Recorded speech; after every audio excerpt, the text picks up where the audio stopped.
«Te vas al asilo pronto», me susurró mi nuera Viviana mientras me servía la carne en el plato, con esa sonrisa falsa que siempre usaba cuando había visitas. El tenedor se me resbaló de las manos y cayó al suelo con un ruido metálico que nadie más pareció notar. Mis ojos se llenaron de lágrimas que tragué en silencio, fingiendo que el humo de la parrilla me molestaba. 68 años cargando a esta familia en mis hombros, y así me pagaban. «Disfrútala. Es tu última vez aquí», añadió en voz tan baja que solo yo pude escucharla. Mi corazón se detuvo. El mundo siguió girando a mi alrededor.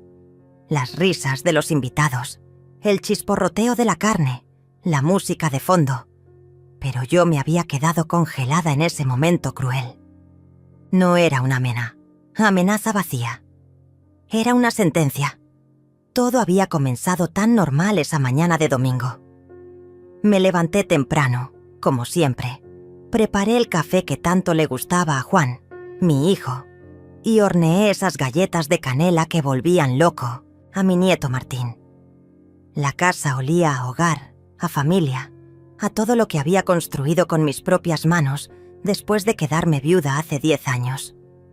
Las cortinas blancas que yo misma había cosido dejaban entrar la luz dorada del mediodía, y los geranios del balcón parecían sonreír. Era uno de esos domingos perfectos que guardas en el corazón para los días grises. Juan llegó con Viviana y los niños alrededor del mediodía. Ella traía esa ensalada de quinoa que siempre presumía en sus redes sociales, envuelta en un recipiente de vidrio que brillaba bajo el sol.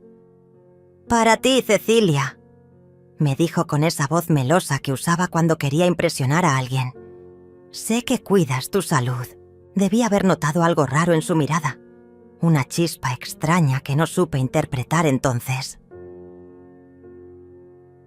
Los niños corrieron al jardín y Juan se fue directo a prender la parrilla, como cada domingo durante los últimos 5 años. Era nuestra tradición familiar, nuestro momento sagrado donde todos nos reuníamos alrededor del fuego y las historias. Viviana se quedó conmigo en la cocina, ayudándome a picar la cebolla para la ensalada. «Qué linda quedó la decoración del comedor», me comentó, tocando las nuevas cortinas que había comprado la semana anterior. «Muy acogedora. Debe ser caro mantener una casa tan grande, ¿verdad?». Su pregunta me sonó extraña, pero le resté importancia. «Es mi hogar», le respondí simplemente. «Lo vale». Ella sonrió, pero había algo frío en esa sonrisa que no logré descifrar en ese momento. La tarde transcurrió entre risas y conversaciones triviales. Los vecinos se asomaron por el cerco para saludar, como siempre hacían cuando el aroma de la parrilla se extendía por toda la cuadra. La señora Mercedes de al lado trajo sus famosos chorizos caseros y don Enrique apareció con una botella de vino tinto que había estado guardando para una ocasión especial. Mi casa se llenó de voces, de vida, de todo lo que más amaba en este mundo. Angelina, mi nieta de 16 años, me ayudaba a servir las bebidas. Era la única que realmente me miraba a los ojos cuando hablaba, la única que parecía verme como una persona y no como un mueble más de la casa. «Abuela, ¿estás bien?», me preguntó en un momento cuando me vio quieta junto a la ventana. «Te veo preocupada». Le sonreí y le acaricié el cabello. «Solo estoy cansada, mi amor. Nada más». Pero no era cansancio lo que sentía. Era una sensación extraña, como cuando el aire se vuelve pesado antes de una tormenta. Algo en el ambiente había cambiado. Algo que no podía nombrar, pero que me ponía nerviosa. Viviana y Juan intercambiaban miradas cuando creían que no los veía.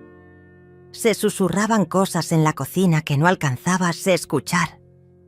Había una complicidad entre ellos que nunca antes había notado. Una especie de secreto compartido que me excluía completamente. Cuando me acercaba, cambiaban de tema abruptamente o fingían estar hablando de cosas intrascendentes como el clima o las noticias del barrio. El momento más extraño llegó cuando Viviana se ofreció a lavar los platos. Nunca, en 5 años, de matrimonio con mi hijo, se había ofrecido voluntariamente a ayudar en la cocina. Siempre tenía una excusa, que le dolía la espalda, que había trabajado mucho durante la semana, que los niños la necesitaban. Pero ese día insistió. «Déjame hacerlo, Cecilia. Tú has trabajado suficiente». Mientras lavaba, aprovechó para revisar los cajones de la cocina con disimulo. «¿Dónde guardas los recibos de servicios?», me preguntó casualmente. «Por si algún día necesitas ayuda con los pagos». La pregunta me tomó por sorpresa. «En Mintedaesan, el escritorio del living», le respondí sin pensar mucho. «¿Por qué?». «Por nada especial», dijo rápidamente. «Solo curiosidad». Esa noche, después de que todos se fueron, me quedé despierta en mi cama pensando en todos esos pequeños detalles que habían quedado flotando en el aire como moscas molestas.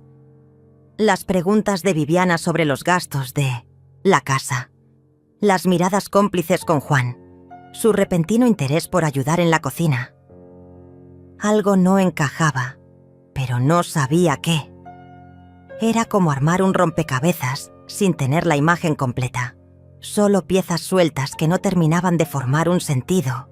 «Coherencia». Me levanté y caminé por la casa en la oscuridad, tocando las paredes que conocía de memoria, respirando el aroma familiar de mi hogar. Todo estaba en su lugar, pero yo sentía que algo había cambiado para siempre.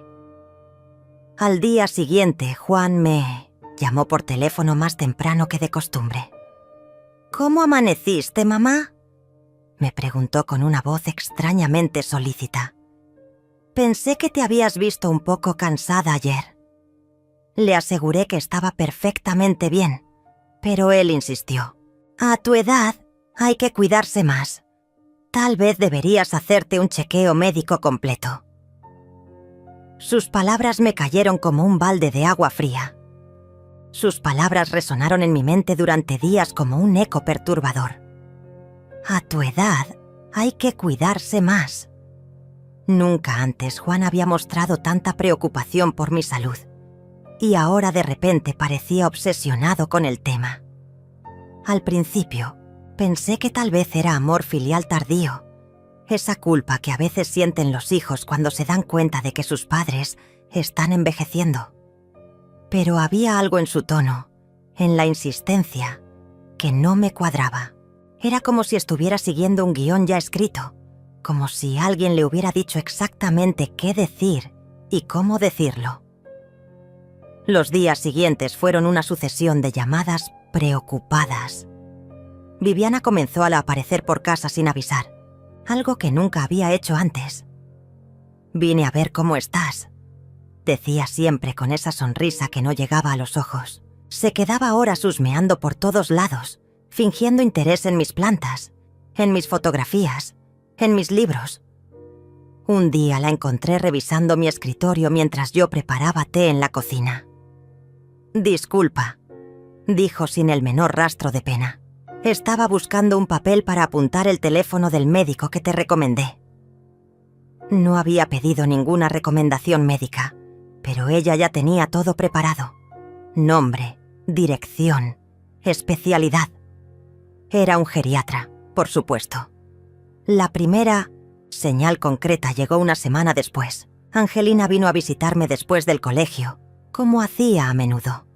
Era mi refugio, mi única conexión real con la familia que había construido. Mientras tomábamos té con galletas en la cocina, me contó algo que me heló la sangre. «Abuela, ayer escuché a mamá hablando por teléfono con alguien sobre precios de residencias geriátricas». Sus palabras cayeron entre nosotras como una bomba silenciosa. «Pensé que era para su trabajo, pero mencionó tu nombre varias veces». Mi mano tembló al llevar la taza a los labios. «¿Estás segura, mi amor?». Angelina asintió con esa seriedad que tienen los adolescentes cuando entienden que el mundo de los adultos es más complicado de lo que pensaban. También dijo algo sobre acelerar los trámites porque ya era hora. Esa noche no pude dormir. Me quedé sentada en mi sillón favorito, el que había comprado cuando Juan tenía 10 años y que había sido testigo de tantas noches de desvelo, esperando que llegara a casa. Las mismas paredes que me habían dado refugio durante tantos años, ahora parecían susurrarme secretos oscuros. Cada ruido de la madera al contraerse, cada sonido de la calle, me sobresaltaba.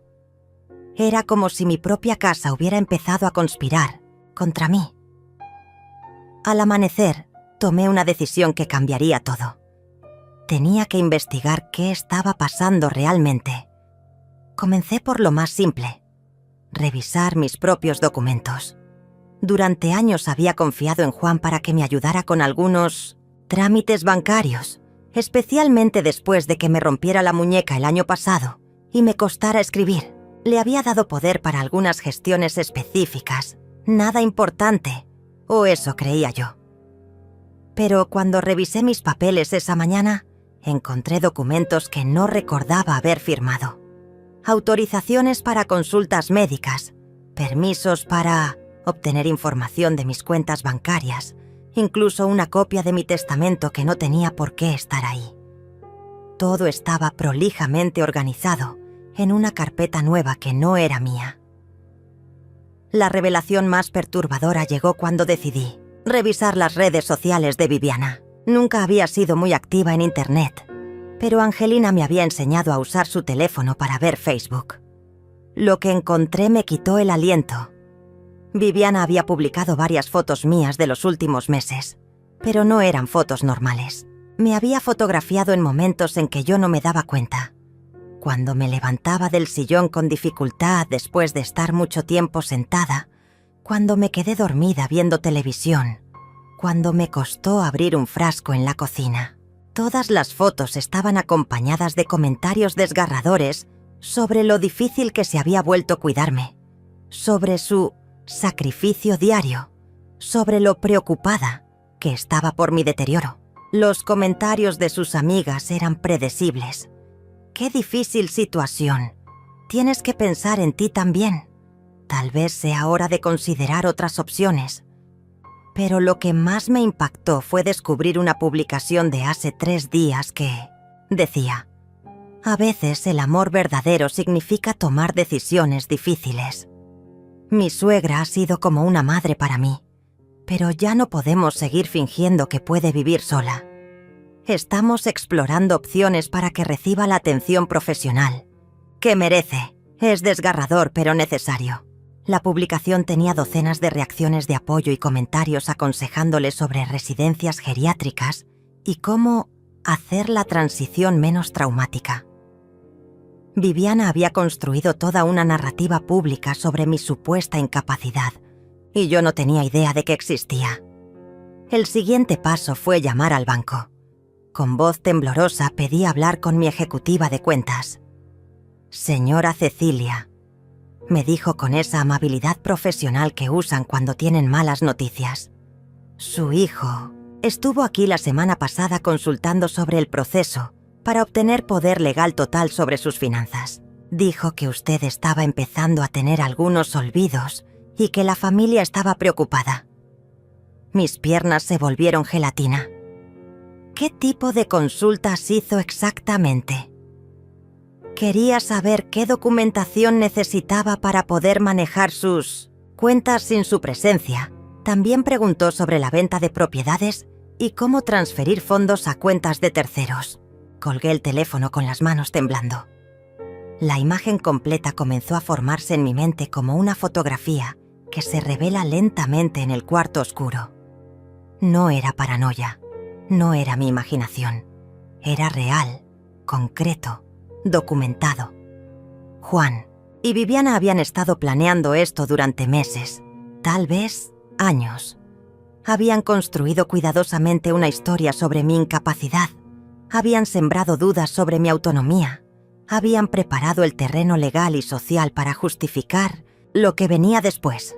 Y yo, confiada y ciega, les había dado todas las herramientas que necesitaban para destruirme.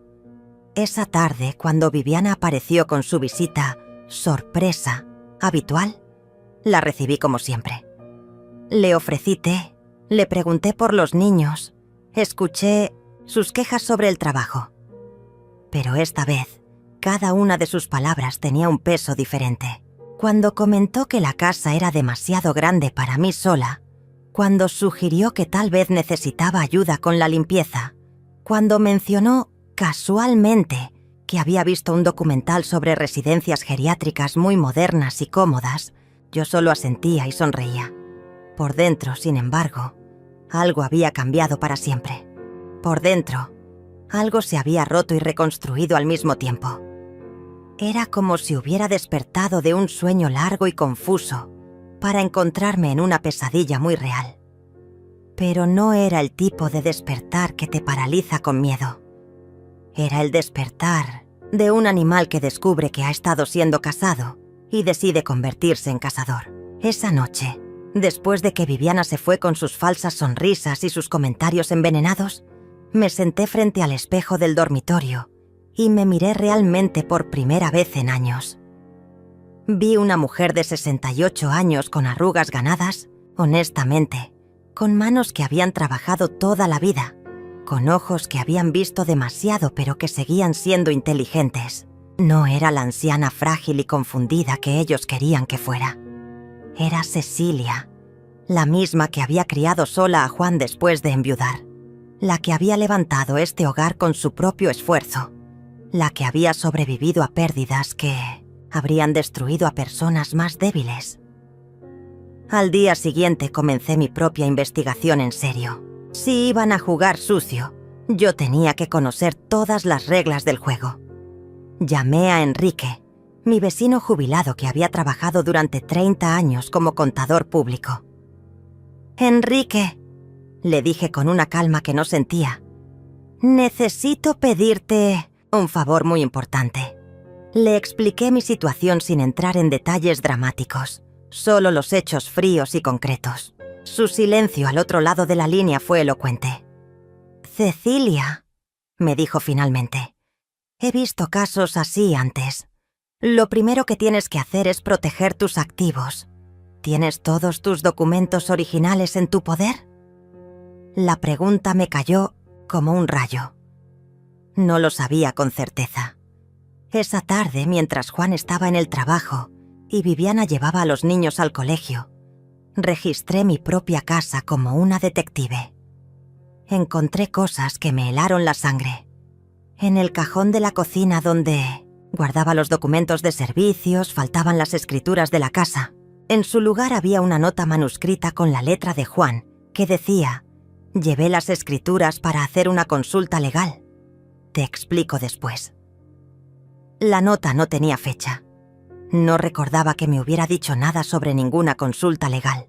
En la caja fuerte pequeña que tenía en el armario, donde guardaba mi testamento original y algunos ahorros en efectivo, faltaban varios documentos importantes. El testamento seguía ahí, pero había copias de todo lo demás que no recordaba haber autorizado. Lo más perturbador lo descubrí cuando revisé mi computadora, esa que Juan me había regalado el año pasado para que pudiera mantenerme en contacto con la familia. Había historial de búsquedas que yo no había hecho, síntomas de demencia senil, cuándo es necesario el internamiento geriátrico, cómo obtener poder legal sobre padres ancianos, residencias de larga estadía. En la zona también encontré borradores de emails que nunca había escrito, guardados en la carpeta de borradores. Eran consultas a residencias geriátricas firmadas con mi nombre, preguntando por precios y disponibilidad para internamiento urgente por deterioro cognitivo progresivo. Tenían fechas de la semana anterior, pero el descubrimiento que me quebró por completo estaba en el teléfono de la casa. Juan había instalado un sistema de grabación de llamadas por seguridad, me había dicho. Yo pensé que era para evitar estafas telefónicas, algo común en el barrio. Pero cuando logré acceder al sistema con la ayuda de Enrique, encontré horas de grabaciones de mis propias conversaciones. No solo las llamadas que recibía, sino también fragmentos de conversaciones que tenía conmigo misma cuando estaba sola en casa, captados por algún dispositivo que no lograba identificar. Había grabaciones de mí hablando sola mientras cocinaba, quejándome del dolor de espalda, incluso canturreos mientras limpiaba. Todo material que podía ser usado para construir un perfil de deterioro mental si se editaba de la manera correcta. La trampa era perfecta. Durante meses, tal vez años, habían estado documentando cada momento de debilidad, cada signo normal de envejecimiento, cada gesto humano que pudiera interpretarse como incapacidad, las fotos en redes sociales, las grabaciones, los documentos médicos que habían conseguido a través de los permisos que yo había firmado sin entender completamente. Tenían un expediente completo sobre mi supuesta incompetencia para vivir de manera independiente. Y lo más cruel de todo era que lo habían hecho desde adentro de mi propia casa, usando mi confianza como arma contra mí. Esa noche, cuando Juan vino a cenar como si nada hubiera pasado, lo observé con ojos completamente nuevos. Era mi hijo, la persona que había llevado en mi vientre, a quien había criado con amor infinito, quien me había dado mis nietos queridos. Pero también era un extraño que había estado planeando mi destrucción sistemática mientras yo le cocinaba sus platos favoritos y le lavaba su ropa. La dualidad era desgarradora. Cuando me preguntó cómo había pasado el día, le conté sobre mis actividades normales. Un poco de jardinería, algo de limpieza, una charla con la vecina. Él asentía y sonreía, pero yo podía ver cómo evaluaba cada una de mis palabras, buscando signos de confusión o deterioro que pudiera agregar a su archivo mental. «Mamá, te ves cansada», me dijo mientras lavaba los platos. «Tal vez deberías tomarte las cosas con más calma». Era la misma frase que había usado la semana anterior, y la anterior a esa. Un mantra repetido para convencerme gradualmente de mi propia fragilidad. «Estoy bien, hijo», le respondí con la misma sonrisa de siempre. Solo los años que pasan, pero por dentro estaba calculando, planificando, preparándome para una guerra que no había elegido, pero que estaba decidida a ganar. Al día siguiente llamé a un abogado que me recomendó Enrique. No cualquier abogado, sino uno especializado en derecho de familia y protección de adultos mayores. Su consultorio estaba en el centro de la ciudad, lejos de mi barrio donde todos conocían a Juan. Le conté toda la historia sin omitir detalles. Él escuchó en silencio, tomando notas de vez en cuando, asintiendo con la gravedad de quien ha visto demasiados casos similares. «Señora Cecilia», me dijo cuando terminé, «usted está siendo víctima de lo que llamamos abuso patrimonial sistemático. Lo bueno es que se dio cuenta a tiempo. Lo malo es que ellos han sido muy metódicos en su aproximación».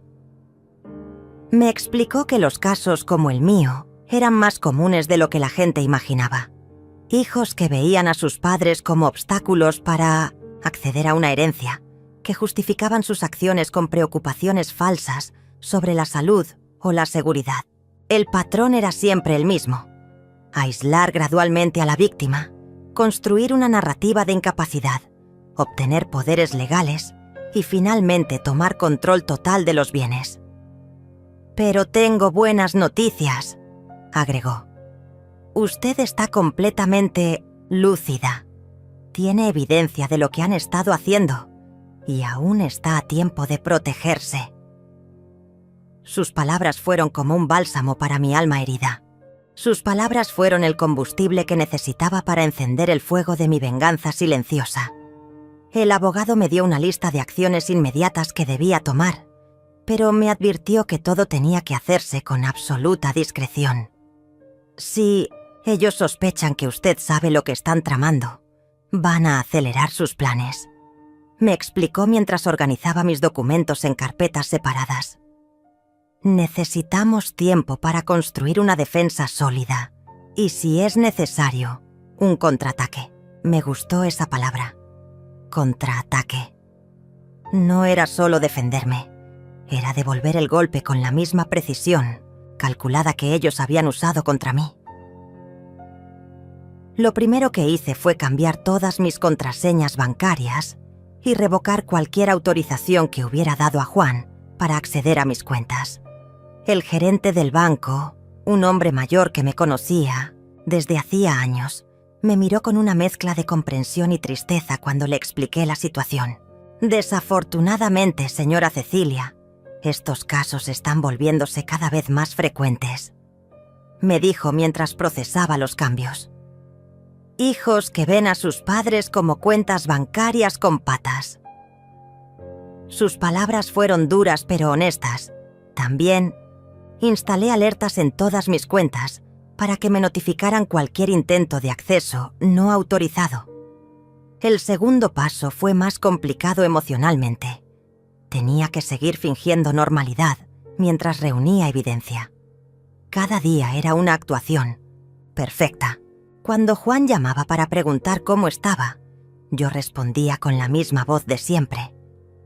Cuando Viviana aparecía con sus visitas espontáneas, la recibía con té y sonrisas. Pero ahora tenía una pequeña grabadora que el abogado me había prestado, escondida en el bolsillo de mi delantal. Cada conversación sospechosa, cada comentario sobre mi salud, cada sugerencia sobre residencias geriátricas quedaba registrada con fecha y hora. La actuación más difícil llegó el miércoles de esa semana. Juan apareció en casa con Viviana y un hombre que presentaron como Dr. Martín, un especialista que queríamos que te conociera. No era una cita médica programada, era una emboscada. El supuesto doctor era un geriatra que había traído formularios de evaluación cognitiva y un portafolio lleno de folletos de residencias. Solo queremos asegurarnos de que estés recibiendo la atención que necesitas, mamá, me dijo Juan, con esa voz condescendiente que había perfeccionado durante las últimas semanas. A nuestra edad, es importante ser proactivos con la salud mental. Me sometí a su pequeño teatro con una paciencia que no sabía que poseía. Respondí sus preguntas obviamente dirigidas a demostrar mi supuesta confusión. Resolví sus acertijos, diseñados para mayores con deterioro cognitivo. Les permití que intercambiaran miradas significativas cuando fingí no recordar qué había desayunado esa mañana. El doctor tomaba notas constantemente y asentía con esa gravedad profesional que usan los médicos cuando confirman un diagnóstico predeterminado. Señora Cecilia, me dijo al final, veo algunos signos que me preocupan. Nada grave por ahora, pero definitivamente algo que debemos monitorear de cerca. Sus palabras sonaron como una sentencia médica fabricada a medida, pero yo tenía mi propia sorpresa preparada. Durante toda la evaluación, había mantenido activada la grabadora en mi bolsillo. Además, antes de que llegaran, había llamado a mi médico de cabecera, el doctor Julio, que me atendía desde hacía más de 10 años, y le había pedido que viniera a casa esa misma tarde para una consulta real. Cuando Juan y Viviana se fueron, con su diagnóstico falso, el doctor Julio me hizo una evaluación completa y exhaustiva. Cecilia, me dijo mientras guardaba sus instrumentos, tu estado cognitivo es completamente normal para tu edad. De hecho, estás mejor que muchas personas 20 años más jóvenes que veo en mi consulta. Me extendió un certificado médico, oficial, que confirmaba mi perfecta salud mental y mi total capacidad para tomar decisiones independientes. Esa noche, mientras revisaba la grabación de la visita del falso especialista, descubrí algo que me heló la sangre. Al final de la consulta, cuando pensaban que yo no podía escucharlos, Juan y el doctor habían intercambiado algunas palabras en la puerta. ¿Cuánto tiempo necesitas para preparar el reporte?, había preguntado mi hijo. 1 semana máximo, había respondido el médico. Con esto deberían poder iniciar el proceso de internamiento involuntario sin problemas. La palabra involuntario Resonó en mi mente como un gong siniestro. No solo querían internarme, querían hacerlo contra mi voluntad, usando documentos médicos fraudulentos. Los días siguientes fueron los más difíciles de toda mi vida. Tenía que mantener la fachada de normalidad, mientras por dentro me consumía una mezcla tóxica de rabia, dolor y determinación. Cada abrazo de Juan se sentía como el beso de Judas. Cada sonrisa de Viviana era una puñalada disfrazada de amor. Pero también había momentos de claridad absoluta, cuando sabía exactamente lo que tenía que hacer.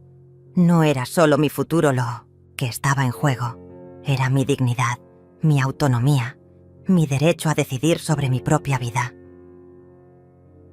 El viernes de esa semana llegó el momento decisivo. Viviana apareció más temprano que de costumbre, cargando varios folletos coloridos de residencias geriátricas.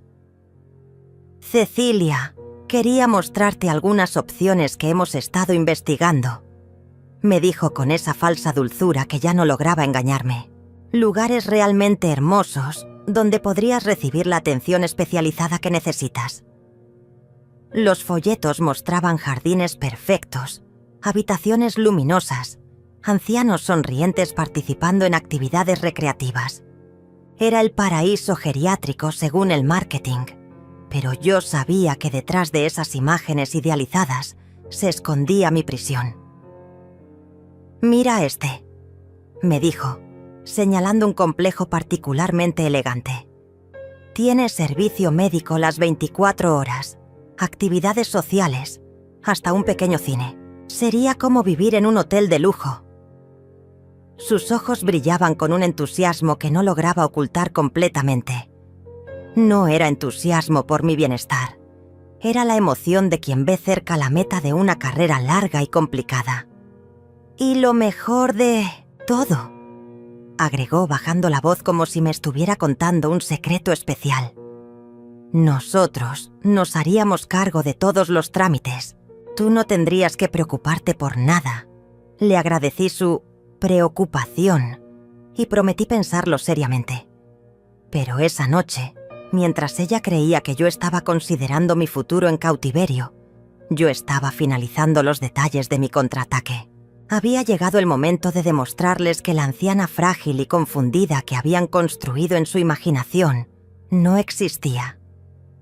La verdadera Cecilia estaba a punto de salir de las sombras y no iba a ser misericordiosa.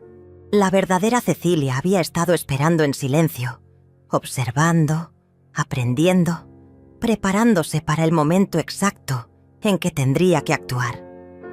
Y ese momento llegó el lunes siguiente, cuando Juan me llamó con una urgencia en la voz que no logró disimular completamente. «Mamá, tengo que hablar contigo sobre algo importante. Viviana y yo hemos estado hablando y creemos que ha llegado el momento de tomar algunas decisiones difíciles sobre tu futuro». Sus palabras sonaron ensayadas, como si hubiera practicado frente al espejo durante días. «¿Podrías venir a casa esta tarde?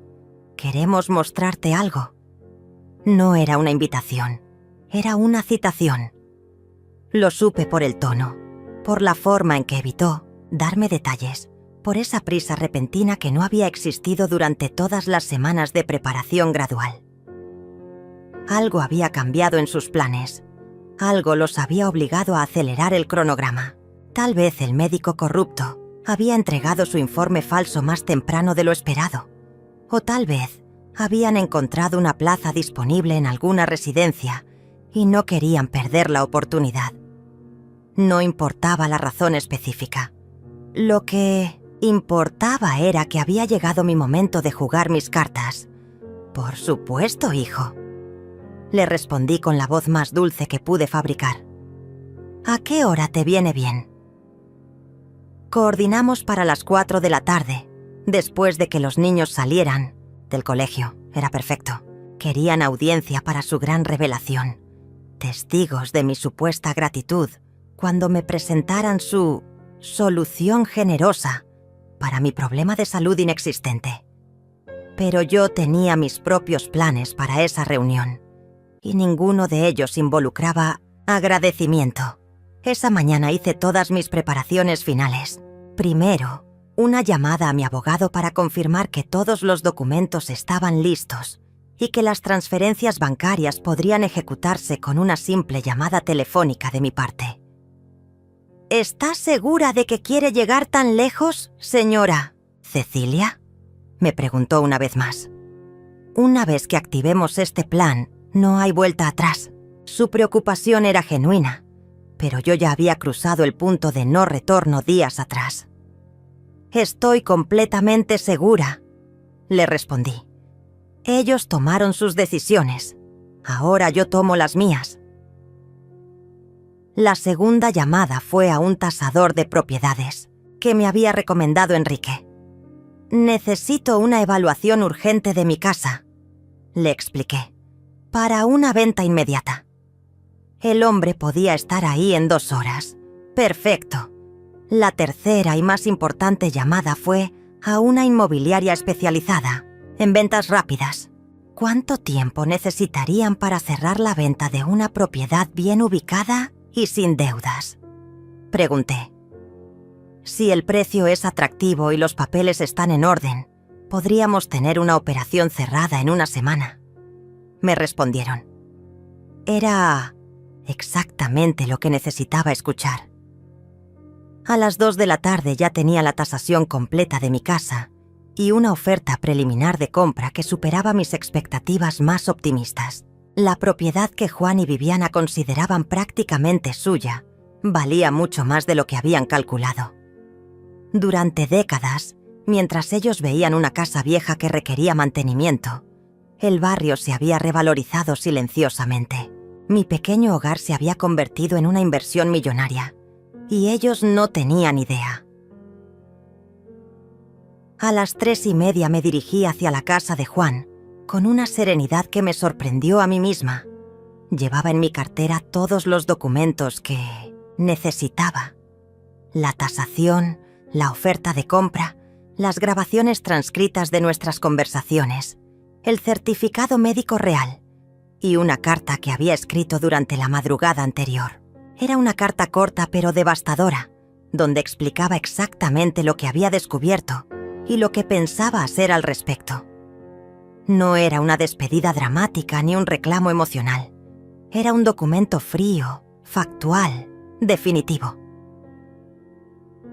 Cuando llegué, la escena estaba perfectamente montada. Juan y Viviana sentados en el sofá de la sala, con una mesa llena de documentos, folletos de residencias geriátricas y lo que parecía ser un contrato ya preparado. Los niños estaban en sus cuartos, lejos de la conversación de adultos que estaba a punto de desarrollarse. Angelina me saludó con un abrazo más fuerte de lo normal, como si intuyera que algo importante estaba por suceder. «Te amo, abuela», me susurró al oído. Sin importar lo que pase. Sus palabras me confirmaron que ella sabía más de lo que había admitido anteriormente. «Mamá, siéntate por favor», me dijo Juan, señalando el sillón individual que habían colocado frente a ellos como si fuera el banquillo de los acusados. «Queremos hablar contigo sobre los resultados de la consulta médica de la semana pasada».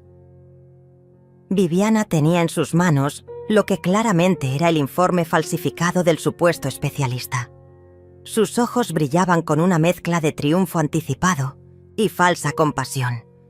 Era el momento que habían estado esperando durante meses, tal vez años. «El doctor nos ha confirmado lo que ya sospechábamos», continuó Juan, adoptando ese tono condescendiente que había perfeccionado para estas ocasiones. «Tu estado cognitivo se está deteriorando gradualmente y ya no es seguro que vivas sola». Las palabras salían de su boca con una fluidez que delataba cuántas veces había practicado este discurso. «Sabemos que esto es difícil de aceptar, pero como familia tenemos la responsabilidad de protegerte, incluso de ti misma». Viviana se unió al coro con su propia versión de preocupación fabricada. «Hemos encontrado un lugar maravilloso, Cecilia. Un lugar donde vas a estar segura, donde van a cuidarte mejor de lo que nosotros podemos hacerlo en casa». Desplegó los folletos sobre la mesa como un vendedor presentando su mejor producto.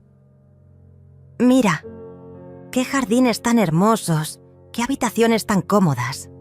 Vas a tener compañía de tu edad, actividades especiales, atención médica permanente».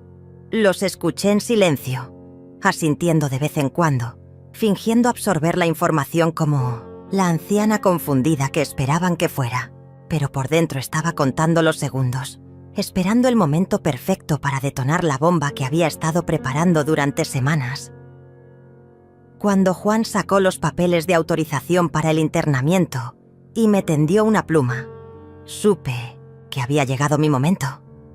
«Es solo una formalidad, mamá», me dijo con esa sonrisa que ya no lograba engañarme.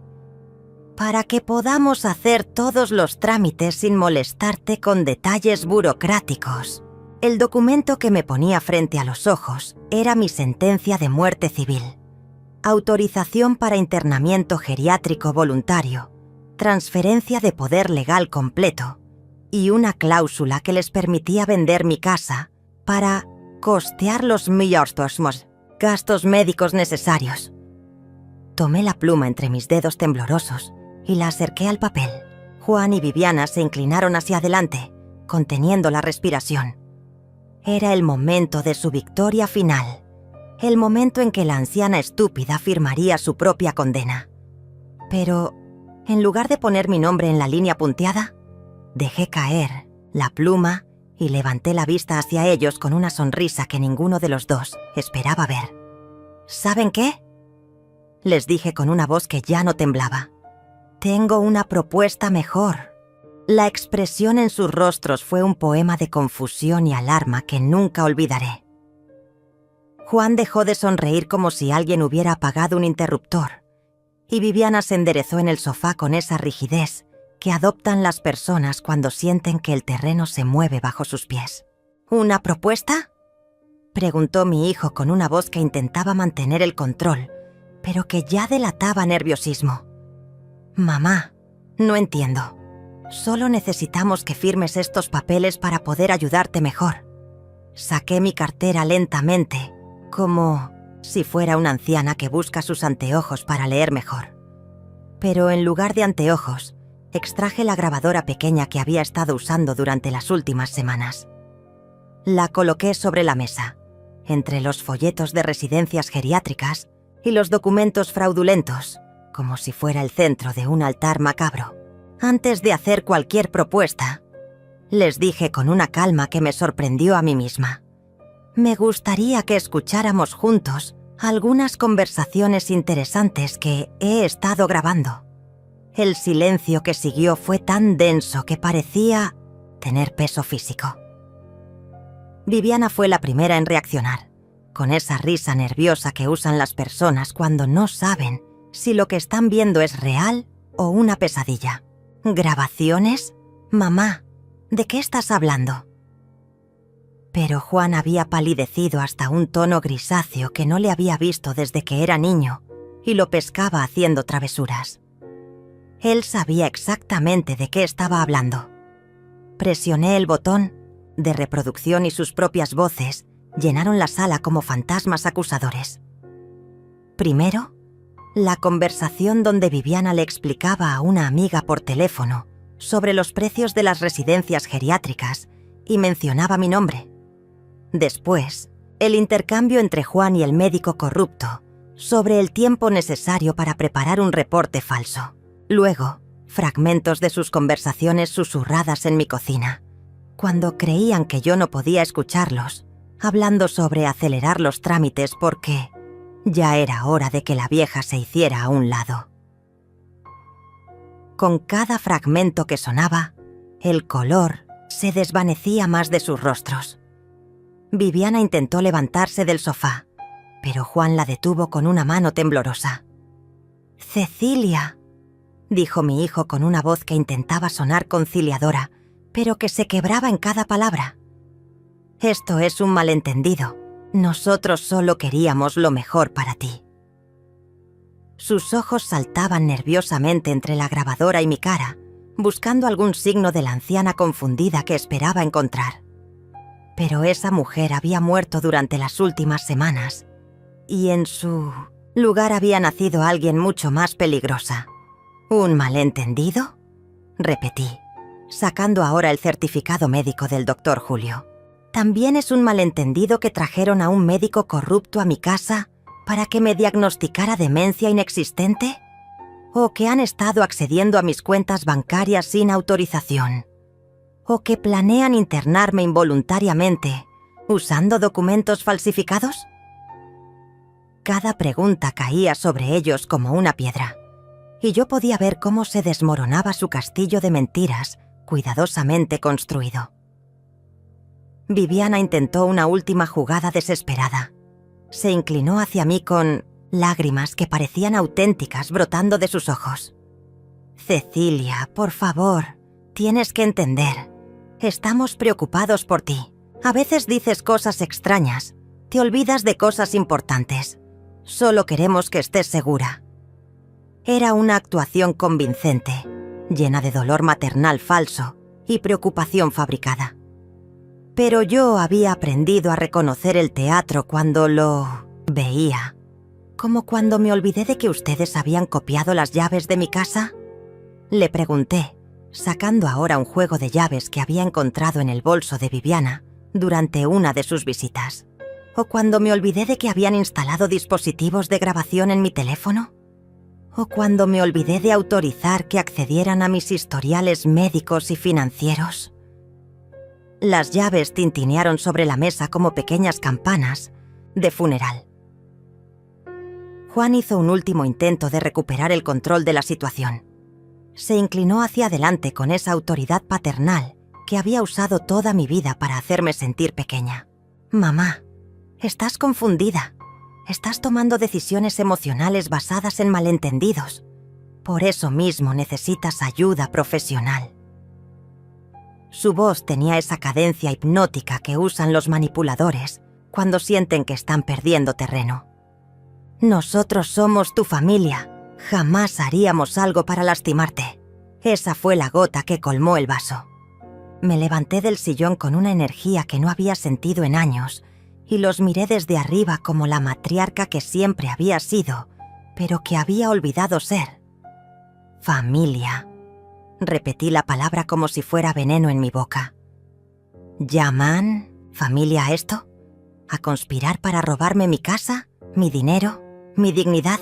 ¿A construir una narrativa de locura para justificar su codicia? Mi voz se había vuelto de acero templado, cada palabra afilada como una navaja. «Aquí está mi propuesta», continué, sacando ahora los documentos que realmente importaban. Primera opción, pueden irse de esta casa ahora mismo, no volver a contactarme nunca más y tal vez, solo tal vez, no presente cargos criminales por fraude, falsificación de documentos y abuso patrimonial. Las hojas temblaron ligeramente en mis manos, no por nerviosismo, sino por la adrenalina pura de la justicia que estaba por servir. Segunda opción, proseguí, disfrutando el terror creciente en sus ojos. Pueden seguir tratando de convencerme de que estoy loca, y yo puedo llamar ahora mismo a la policía para que vengan a arrestarlos por los múltiples delitos que he documentado durante las últimas semanas. Saqué mi teléfono celular y lo sostuve en alto como si fuera una pistola. ¡Cargada! También puedo llamar a todos los periódicos locales para contarles la hermosa historia del hijo que quería robarle la casa a su madre anciana, fingiendo que tenía demencia. Viviana había comenzado a llorar en serio ahora, pero ya no eran lágrimas de manipulación, sino de pánico genuino. «Cecilia, por favor, podemos hablar esto. Podemos encontrar una solución que funcione para todos». Su voz se había convertido en un gemido desesperado. La voz de alguien que ve cómo se desmorona el futuro que había planeado tan cuidadosamente. «Pero eso no es todo», agregué, sacando finalmente el documento que había estado guardando para el final. «Porque resulta que mientras ustedes planeaban robarme mi casa, yo la vendí». El silencio que siguió fue absoluto, Ni siquiera se escuchaba el tic-tac del reloj de pared. Ayer firmé los papeles. La transacción se completa el viernes. Tienen 3 días para sacar todas sus cosas de mi propiedad. La explosión fue inmediata y devastadora. Juan se levantó del sofá como si le hubieran prendido fuego, con los ojos desorbitados y las venas del cuello marcándose como cuerdas tensas. «¡No puedes hacer eso!», gritó con una voz que no reconocí, una voz que jamás había usado conmigo en 68 años de vida. «Esa casa es nuestra. Hemos invertido años cuidándote, sacrificándonos por ti». Sus manos temblaban de rabia y por un momento pensé que iba a golpear algo o a alguien. Viviana se había puesto de pie también, pero su reacción fue diferente. Se llevó las manos a la cara como si quisiera borrarse de la realidad, como si pudiera deshacer todo lo que acababa de escuchar cerrando los ojos con suficiente fuerza. «No, no, no», murmuraba entre sollozos que ahora eran completamente auténticos. «Esto no puede estar pasando. Nosotros no merecemos esto». Sus palabras sonaron patéticas incluso para ella misma. ¿Sacrificándose? Repetí la palabra de Juan con una calma que contrastaba dramáticamente con su explosión. ¿Llaman sacrificio a robar? ¿A mentir? ¿A construir una conspiración para declararme incapaz mental? Me acerqué a él hasta quedar a centímetros de su cara, y por primera vez en décadas, mi hijo tuvo que levantar la vista para mirarme a los ojos. «El único sacrificio aquí lo he hecho yo, criándote solo después de que tu padre muriera, trabajando 2 empleos para que pudieras estudiar, dándote todo lo que necesitabas para convertirte en el hombre que creí que eras». La mención de su padre lo golpeó como una bofetada. Su expresión cambió de rabia a algo más complejo, una mezcla de culpa y dolor que reconocí del niño que había sido, pero duró solo un segundo antes de que la codicia volviera a endurecerle las facciones. «Papá habría entendido», dijo con una voz más baja pero igual de venenosa. «Él habría querido que cuidáramos del patrimonio familiar, que no dejaras que se perdiera por tus decisiones seniles». Esas palabras fueron como un puñal directo al corazón. Invocar la memoria de mi esposo muerto para justificar su traición era una crueldad que no había imaginado posible, ni siquiera después de todo lo que había descubierto.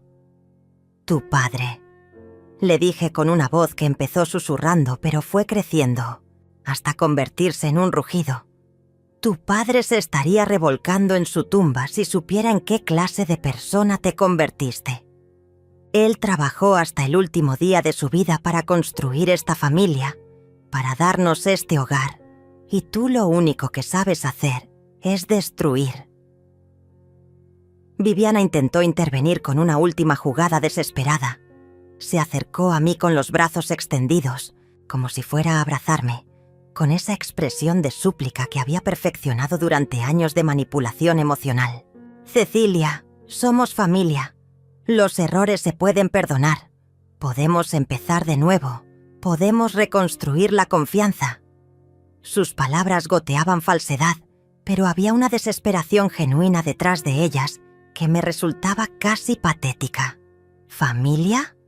La palabra salió de mi boca como una carcajada amarga. ¿Creen que esto es lo que hace una familia? ¿Conspirar para robar? ¿Mentir sistemáticamente durante meses? ¿Construir expedientes falsos de demencia? Saqué mi teléfono otra vez y marqué un número que tenía preparado. Voy a mostrarles lo que hace una familia real cuando uno de sus miembros está en peligro. La llamada se conectó al segundo. Timbre. «¿Doctor Julio? Soy Cecilia. ¿Podría venir a casa de mi hijo?» «Sí, ahora mismo. Tengo una emergencia familiar». Corté la llamada y los miré con una sonrisa que no tenía nada de maternal. El doctor Julio va a venir a confirmar una vez más mi perfecto estado mental y también va a ser testigo de esta conversación. Por si acaso a ustedes se les ocurre después inventar que yo estaba confundida cuando tomé estas decisiones. Juan. Había comenzado a caminar de un lado a otro como un animal enjaulado. Esto es una locura. No puedes destruir a tu propia familia por un malentendido. Su voz se quebraba entre la rabia y algo que podía haber sido pánico. Piensa en los niños. Piensa en Angelina. ¿Qué va a ser de ellos si nos quedamos sin casa? Esa fue la primera vez en toda la conversación que mencionó a sus hijos como algo más que elementos decorativos de la escena familiar perfecta que había estado construyendo. Pero ya era demasiado tarde para jugar la carta de los nietos. Los niños van a estar bien, le respondí con una frialdad que me sorprendió a mí misma. Van a aprender una lección valiosa sobre las consecuencias de la traición y la codicia. Y Angelina, mi querida Angelina, ya sabe toda la verdad porque ella fue quien me alertó sobre sus planes desde el principio. El silencio que siguió fue ensordecedor. Viviana dejó de llorar y se quedó mirándome con la boca abierta, como si no pudiera procesar lo que acababa de escuchar. Juan se detuvo en seco en medio de su caminata frenética. ¿Angelina sabía?, preguntó con una voz que era apenas un susurro ronco. Angelina los escuchó planear todo desde el primer día, confirmé, disfrutando cada palabra como si fuera un vino añejado. Ella fue quien me contó sobre las llamadas a las residencias geriátricas, quien me advirtió sobre sus reuniones secretas, quien me ayudó a entender que su preocupación por mi salud no era lo que parecía. A diferencia de ustedes, mi nieta sí sabe lo que significa la lealtad familiar. Viviana se desplomó de vuelta en el sofá como si sus piernas hubieran dejado de sostenerla. «No puede ser», murmuró. «Ella es solo una niña. No entiende las decisiones de adultos». Pero yo podía ver en sus ojos que estaba recordando todas las veces que Angelina había estado presente durante sus conversaciones privadas, todas las miradas que habían intercambiado, todas las señales que habían ignorado porque subestimaron la inteligencia de una adolescente. Angelina entiende perfectamente lo que es correcto y lo que está mal, les dije. Algo que ustedes parecen haber olvidado hace mucho tiempo. El sonido del timbre interrumpió la conversación. Era el doctor Julio, puntual como siempre. Ahora van a tener la oportunidad de explicarle a un médico real por qué pensaron que era buena idea traer a un charlatán a mi casa para que me diagnosticara demencia inexistente. Juan hizo un último intento desesperado de recuperar algún tipo de control sobre la situación. Se plantó frente a la puerta como si pudiera impedir que entrara el doctor. «Mamá, por favor», me suplicó con una voz que no había usado desde que era niño. «No hagas esto. Podemos arreglarlo todo.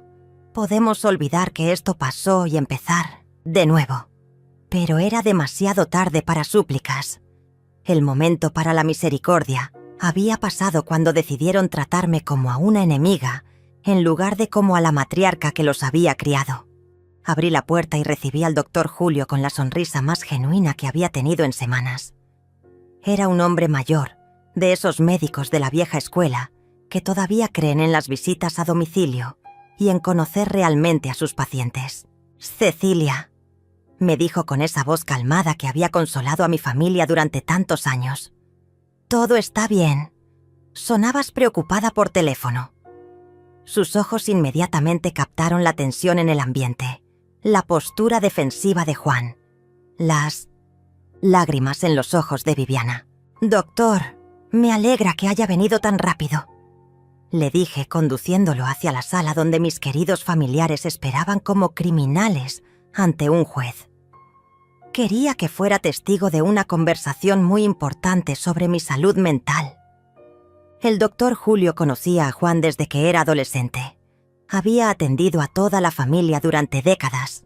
Su presencia llenó la habitación con una autoridad médica incuestionable que contrastaba brutalmente con la farsa que habían montado con su especialista corrupto. «Juan, Viviana», saludó el doctor con cortesía profesional. Pero pude notar cómo sus ojos evaluaban la escena con la experiencia de quien ha visto demasiadas tragedias familiares. Entiendo que han tenido algunas preocupaciones sobre el estado cognitivo de Cecilia. Su tono era neutral, pero había una pregunta implícita en sus palabras que hizo que Juan tragara saliva nerviosamente. «Doctor», comenzó mi hijo con una voz que intentaba sonar segura pero que temblaba ligeramente. «Hemos notado algunos cambios en mamá últimamente. Olvidos, confusión, decisiones erráticas. Incluso consultamos con un especialista la semana pasada. Era fascinante verlo tratar de reconstruir su narrativa fraudulenta frente a un médico real, como un actor amateur intentando actuar Shakespeare frente a Laurence Olivier». El doctor Julio se sentó tranquilamente y sacó su maletín médico. «¿Qué tipo de especialista?», preguntó mientras organizaba sus instrumentos. «¿Podrían darme su nombre y número de licencia profesional? Me gustaría revisar su evaluación». La pregunta cayó como una bomba en el silencio tenso de la sala. Juan y Viviana intercambiaron una mirada de pánico que no pasó desapercibida para el médico experimentado. «Bueno, no tenemos esa información aquí ahora mismo», tartamudeó Viviana. «Pero podemos conseguirla después». Era una mentira patética, y todos en la habitación lo sabíamos. El doctor Julio asintió lentamente, con esa expresión que adoptan los médicos cuando detectan inconsistencias en las historias de sus pacientes. «Mientras tanto», dijo el doctor, «¿les parece si hago mi propia evaluación? Después de todo, he sido el médico de cabecera de Cecilia durante más de 10 años». Durante la siguiente media hora, me sometió a una evaluación cognitiva exhaustiva, preguntas de orientación temporal y espacial, pruebas de memoria a corto y largo plazo, ejercicios de razonamiento lógico, evaluación de funciones ejecutivas. Lo hice todo con una calma y precisión que contrastaba dramáticamente con la imagen de deterioro mental que Juan y Viviana habían estado construyendo. Cuando terminó, el doctor Julio guardó sus instrumentos con movimientos deliberados y se dirigió a Juan y Viviana con una expresión que había endurecido considerablemente. «No sé qué especialista los asesoró sobre el estado mental de Cecilia», les dijo con una voz que había perdido toda calidez. «Pero puedo asegurarles que su evaluación está completamente equivocada. Cecilia presenta un estado cognitivo perfectamente normal para su edad, superior incluso al promedio de personas de su grupo etario». La cara de Juan se descompuso como si hubiera recibido una sentencia de muerte. «Pero doctor», intentó argumentar, «usted no vive con ella, no ve los pequeños olvidos, las decisiones extrañas». Era su último cartucho, su intento final de mantener viva la mentira que había construido tan cuidadosamente. «¿Qué tipo de decisiones extrañas?», preguntó el doctor Julio con una curiosidad profesional que tenía bordes afilados. «¿Podrían ser más específicos?». Fue entonces cuando cometieron el error fatal. Viviana, en su desesperación, comenzó a enumerar una lista de comportamientos que consideraba evidencia de deterioro mental, que había cambiado las contraseñas de sus cuentas bancarias, que había estado haciendo preguntas sobre el valor de la casa, que se había mostrado desconfiada hacia ellos últimamente. El doctor Julio las escuchó en silencio, asintiendo ocasionalmente, tomando notas mentales que pude ver reflejadas en sus ojos cada vez más fríos. Cuando Viviana terminó su catálogo de síntomas, él se volvió hacia mí con una expresión que mezclaba respeto y algo que podría haber sido admiración. «Cecilia», me dijo, ¿podrías explicarme por qué tomaste esas decisiones que tú no considera preocupantes? Era mi momento de brillar, mi oportunidad de exponer la verdad completa ante un testigo médico imparcial.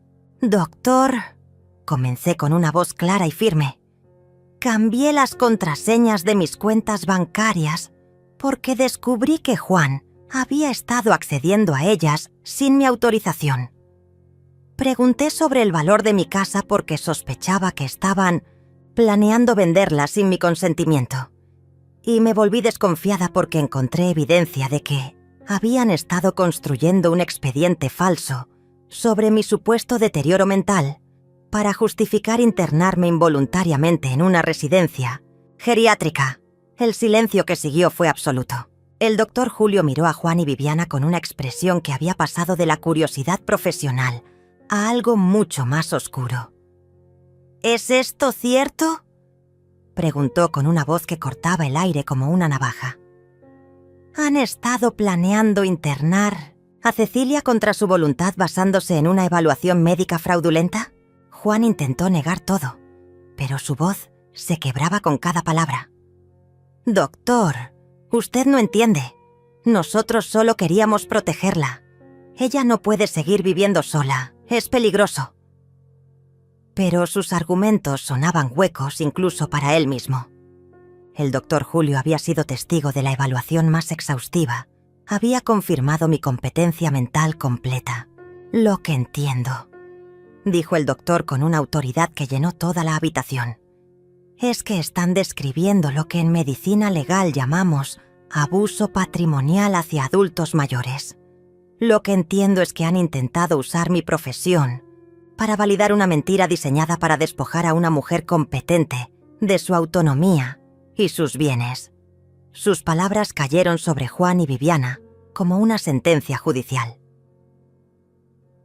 Fue entonces cuando Viviana se quebró completamente. Se tiró al suelo frente a mí, literalmente de rodillas, con las manos extendidas en una súplica que era puro teatro desesperado.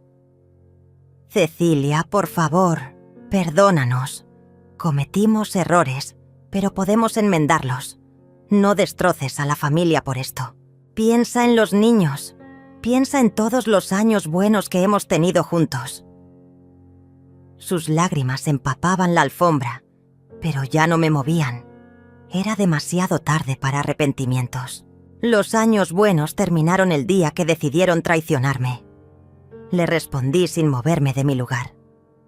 Y en cuanto a los niños, ellos van a estar mejor lejos de padres que los están criando para ser mentirosos y ladrones. Las palabras eran duras, pero necesarias. El doctor Julio observaba todo con la gravedad de quien entiende que está presenciando el final de algo que alguna vez fue sagrado. El doctor Julio se levantó lentamente, guardó sus instrumentos con la solemnidad de quien ha presenciado una tragedia griega desarrollándose en tiempo real. Cecilia, me dijo con una voz que mezclaba respeto profesional y afecto genuino. Si necesitas cualquier documentación adicional sobre tu perfecta competencia mental, o si requieres testimonio médico para cualquier procedimiento legal, cuentas conmigo. Sus palabras fueron una declaración de guerra silenciosa contra la farsa que habían intentado construir a mi alrededor. Cuando se fue, la casa se sumió en un silencio que tenía peso y textura. Juan seguía de pie junto a la ventana, mirando hacia la calle como si esperara que apareciera una solución mágica para el desastre que había creado. Viviana permanecía en el sofá, ya sin lágrimas, con esa expresión vacía de quien acaba de comprender que ha perdido una guerra que creía tener ganada. Era el silencio de los derrotados, de quienes han jugado todas sus cartas y se han quedado sin opciones. Tienen 3 días. Repetí con una calma que contrastaba brutalmente con el caos emocional que los rodeaba. 3 días para sacar todas sus pertenencias de mi casa. Después de eso, cualquier cosa que quede será considerada basura y la mandaré al vertedero. Mis palabras cortaban el aire como sentencias inapelables. No había lugar para negociación. No había espacio para súplicas de última hora. Fue entonces cuando escuché pasos en la escalera. Angelina bajaba lentamente. Había estado escuchando todo desde su cuarto. Su rostro mostraba una mezcla compleja de dolor y alivio, la expresión de alguien que ha estado cargando un secreto demasiado pesado durante demasiado tiempo. Se acercó a mí, y me tomó de la mano con una ternura que contrastaba dramáticamente con la frialdad que había llenado la habitación durante las últimas horas. «Abuela», me dijo con una voz que temblaba ligeramente pero que sonaba firme. «Lamento no haberte contado todo desde el principio. Tenía miedo de que no me creyeras. Tenía miedo de destruir la familia». Sus ojos se llenaron de lágrimas genuinas. Las primeras lágrimas reales que había visto en esa casa en mucho tiempo. «Pero cuando te vi firmar esos papeles la semana pasada, cuando vi cómo te estaban engañando, no pude quedarme callada». La abracé con una fuerza que no sabía que conservaba. Era mi salvación, mi única conexión real con la familia que pensé que había perdido para siempre. «Hiciste lo correcto, mi amor», le susurré al oído. «La familia real se protege mutuamente, no se destruye por dinero». Juan nos miraba desde su rincón con una expresión que mezclaba dolor paternal y resentimiento hacia su propia hija, como si no pudiera decidir si estaba orgulloso o furioso con la joven que había destruido sus planes. «Angelina», dijo Viviana con una voz que intentaba recuperar algún tipo de autoridad maternal. «No entiendes las decisiones de adultos. Esto va a ser muy difícil para toda la familia». Era un último intento desesperado de manipular la situación, de hacer que la adolescente se sintiera culpable por haber hecho lo correcto. Pero Angelina ya no era la niña fácilmente manipulable que habían conocido. Se enderezó y miró a sus padres con una madurez que los sorprendió a todos. «Entiendo perfectamente», les dijo con una voz que no admitía réplicas. «Entiendo que querían robarle la casa a la abuela. Entiendo que construyeron mentiras sobre su salud mental. Entiendo que trajeron a un médico falso para que la declarara incapaz. Y entiendo que si hubieran salido con la suya, habrían destruido a la única persona de esta familia que realmente me ama». Sus palabras cayeron sobre Juan y Viviana como golpes físicos. Era el juicio final, pronunciado por la persona cuya opinión más les importaba, cuyo futuro habían usado como justificación para todos sus actos. Ver a su propia hija condenarlos con tanta claridad y determinación fue el golpe final que destruyó cualquier esperanza que pudieran haber conservado de revertir la situación. Los días siguientes fueron un ballet macabro, de mudanza forzada y silencio vengativo. Juan y Viviana aparecían a horas extrañas para recoger sus pertenencias, siempre evitando encontrarse conmigo, siempre cargando cajas con la urgencia desesperada de quien huye de un incendio. Los niños no entendían completamente lo que estaba pasando, pero la tensión era tan densa que incluso ellos se movían en silencio, como si caminaran sobre vidrio roto. El viernes, cuando firmé los papeles finales de la venta de mi casa, sentí una liberación que no había experimentado en décadas. No era solo la casa lo que estaba vendiendo. Era toda una vida de expectativas traicionadas, de confianza mal depositada, de amor no correspondido. El comprador era una pareja joven con niños pequeños que llenó los espacios vacíos con risas auténticas y planes esperanzadores. Era perfecto. Mi hogar iba a volver a ser un hogar para gente que sabía valorarlo. Me mudé a un apartamento pequeño pero luminoso en el centro de la ciudad, cerca de parques y cafeterías, lejos de los recuerdos amargos y las traiciones familiares. Angelina viene a visitarme todos los fines de semana. Cocinamos juntas, hablamos de todo y nada. Construimos una relación nueva basada en respeto mutuo y amor genuino. Ella es mi familia real ahora, la única que vale la pena conservar de los escombros de lo que alguna vez creí que tenía. Juan y Viviana intentaron contactarme varias veces durante los primeros meses. Llamadas telefónicas que no respondí, cartas que tiré sin abrir, mensajes desesperados a través de conocidos mutuos. Incluso llegaron a mi nuevo apartamento una vez, pero el portero tenía instrucciones estrictas de no dejarlos subir. Con el tiempo, los intentos se fueron espaciando, hasta desaparecer completamente. Supongo que finalmente entendieron que algunas traiciones no tienen perdón, que algunos puentes, una vez quemados, no se pueden reconstruir. Ahora, mientras escribo esta historia, sentada en mi balcón con vista al parque, viendo a Evangelina estudiar, en la mesa del comedor que compramos juntas, siento una paz que no había conocido en años. El té humea en mi taza favorita. Los geranios nuevos florecen en las macetas que cuelgan de la baranda. Y el teléfono está silencioso porque, finalmente, aprendí a rodearlo de personas que merecen mi tiempo y mi amor. Ellos nunca más tocaron mi nombre, y yo nunca más volví atrás.